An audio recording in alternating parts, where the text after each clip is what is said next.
CA ની signature વગર કે એના થપ્પા વગર આ બિલ કે ક્યાંય પણ આમ આગળ નહીં જાય. રાઈટ. તો એવું એસસીસીએ માં પણ છે. તો એમાં હું ક્લેરિફાય કરવા માંગીશ કે બેઝિકલી કોમર્સ ફિલ્ડ છે ને એ ઘણા બધા ફિલ્ડ અને સબ્જેક્ટથી બનેલી છે. એક ફિલ્ડ આવે અકાઉન્ટિંગનો, એક ફિલ્ડ આવે ફાઇનાન્સનો, એક આવે ટેક્સ, એક આવે કોસ્ટિંગ અને લાસ્ટ આવે ઓડિટ. હવે જે આપણે ઓડિટની વાત કરી છે ને, આ ઓડિટ પણ બે ટાઈપના ઓડિટ હોય. એક હોય ઇન્ટરનલ ઓડિટ અને એક હોય સ્ટેચ્યુટરી ઓડિટ. હવે ઓડિટમાં એવું છે કે જે ઇન્ટરનલ ઓડિટ કરવાનું આવે ને દુનિયાનો કોઈ પણ વ્યક્તિ કરી શકે.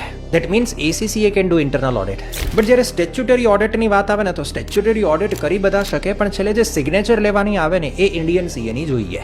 એટલે કોમર્સ આવડું મોટું ફિલ્ડ છે, એમાં જો તમને એવું હોય કે મારે ઓડિટ ફિલ્ડમાં જ જવું છે અને એમાં બી મારે સ્ટેચ્યુટરી ઓડિટની પેલી સિગ્નેચરની ઓથોરિટી જોઈએ છે, તો હું કહીશ કે સીએ જ કરાય. ધેન પ્લીઝ એસીસીએ ના કરો, કેમ કે સ્ટેચ્યુટરી ઓડિટની અંદર એસીસીએ પાવર નથી. પણ જો તમને એવું હોય કે ના મારે ટેક્સમાં બી કરિયર બનાવી શકું, હું ફાઇનાન્સમાં બી જઈ શકું, મારે તો અકાઉન્ટિંગમાં બી ઇન્ટરેસ્ટ છે, તો તમે સીએ કરો, એસીસીએ કરો, કોઈ એસ સચ મેજર ફેર નથી પડતો.